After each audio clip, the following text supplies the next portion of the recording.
દાહોદના ફતેપુરા તાલુકાના કરોડિયા પૂર્વ ગામની નવી વસાહત એક રહેણાંક મકાનમાં સલમાન અક્કા મતાદાર ગેરકાયદેસર કતલખાનું ચલાવતું હોવાનું બહાર આવ્યું। તારીખ 21 મે 2025ના રોજ ખાનગી રહે ચોક્કસ બાતમી ગૌરક્ષક દળના સ્વયંસેવકોને કરોડિયા પૂર્વ ગામની નવી વસાહત રહેણાંક મકાનમાં સલમાન અક્કા મતદારનું મકાનમાં ગૌમાંસનું વેચાણ કરી ગૌ હત્યા કરે તેવી માહિતી મળતા ગૌરક્ષકો વહેલી સવારે ત્યાં પહોંચતા કમાડ ખખડાવતા ગૌરક્ષકોને જોઈને પાછળના બારણે કસાઈઓ ભાગી જતા ગૌરક્ષકો ગૌમાતા જોતા જ પોલીસને જાણ કરતા પોલીસ ઘટના સ્થળે દોડી આવી। ત્યારે તમામ ગૌમાંસ ખૂબ મોટા પ્રમાણમાં જોતા પોલીસ પણ ચોંકી ઉઠી। ત્યારે તમામ ગૌમાંસનો જથ્થો વજન 116 કિલોને પોલીસે કબજે કરી તેમજ FSLને રિપોર્ટમાં મોકલી આપ્યો। ત્યારે આ આરોપીને પકડવા તજવીજ હાથ ધરી છે તેમજ કાયદેસરની કાર્યવાહી હાથ ધરવામાં આવી છે। ત્યારે અહીં ઉલ્લેખનીય એ પણ છે કે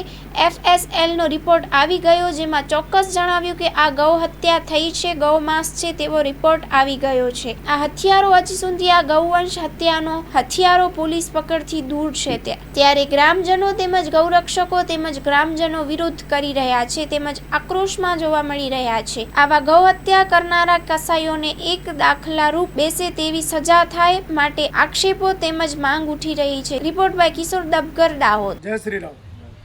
ફતેપુરામાં તારીખ 21/5/2025 બુધવારના રોજ સવારે લગભગ 5 વાગ્યાના અરસામાં ગૌ હત્યા થયેલ છે એવું અમારા ગૌરક્ષકોને જાણવા મળેલ।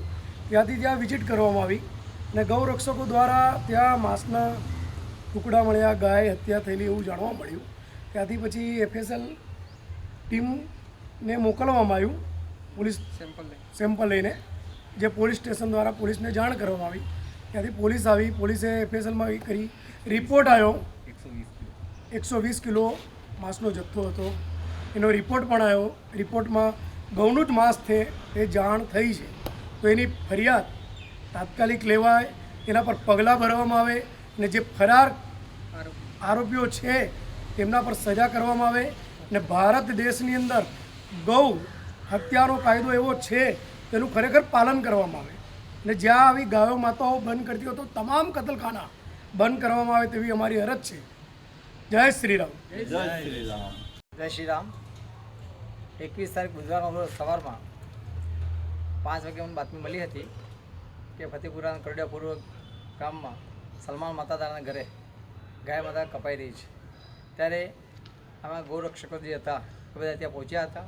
હવે અમે એ લોકોને ખિડકીમાંથી ગાય માતાને જે માંસ જેને કટિંગ કરતા જોયા ત્યારે અમે દરવાજો પકડાયો, તે લોકો પાછલા દરવાજે નાહી ગયા હતા। તે વખતે પોલીસવાળાને જાણ કરી અને તે વખતે પોલીસવાળા બધા તે આવ્યા હતા અને ગૌમાંસનો જે હતો એ ઝડપી પાડ્યો।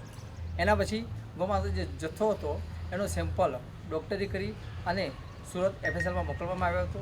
FSLનો જે રિપોર્ટ છે એ એના પછી પોઝિટિવ આવ્યો છે। એ ગૌમાંસનો જથ્થો જ હતો એવું જાણવા મળ્યું હતું। આજે અમે ફતેપુરા પોલીસ સ્ટેશનમાં FIR નોંધાવવા માટે આવ્યા છીએ અને સરકારશ્રીને એવી અમે માંગણી કરીએ છીએ કે જે ગૌમાતા આપણે રાષ્ટ્રમાતા જે થવા જઈ રહી છે, બરાબર છે, સરકારનો એવો કાયદો છે કે જો ગૌમાતાને કાપે છે આજીવન કારાવાસની સજા નિર્ધારિત કરેલી છે। તો અમે પણ એવી માંગણી કરીએ કે આજે પણ ગૌહત્યા કરી છે એ કસાઈઓને આજીવન કારાવાસની સજા મળે। જય શ્રી રામ। જય શ્રી રામ। આપનું નામ? લોકેશ ચંદ્ર દવે।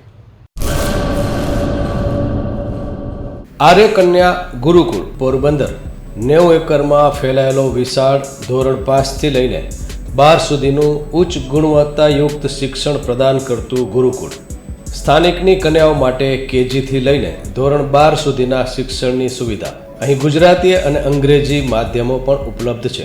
ગુરુકુળમાં કોમર્સ અને આર્ટ્સના વિષયોમાં ગ્રેજ્યુએશન સુધીના અભ્યાસક્રમની વ્યવસ્થા પણ છે।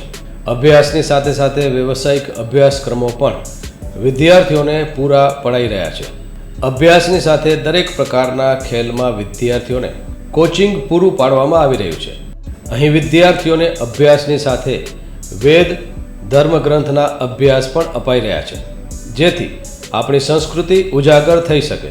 ગુરુકુળમાં અત્યાધુનિક ઢબે શિક્ષણ અપાઈ રહ્યું છે જેથી છાત્રાઓ સમય સાથે તાલ મિલાવી શકે અભ્યાસની સાથે સાથે સારા સંસ્કારોનું સિંચન કરવું તે ગુરુકુળની વિશિષ્ટતા છે, પરંપરા છે. આર્ય કન્યા ગુરુકુળ પોરબંદરમાં આપની દીકરીઓના એડમિશન માટે આજે જ સંપર્ક કરો 8258 0 30 30 3 8258 0 40 40 4.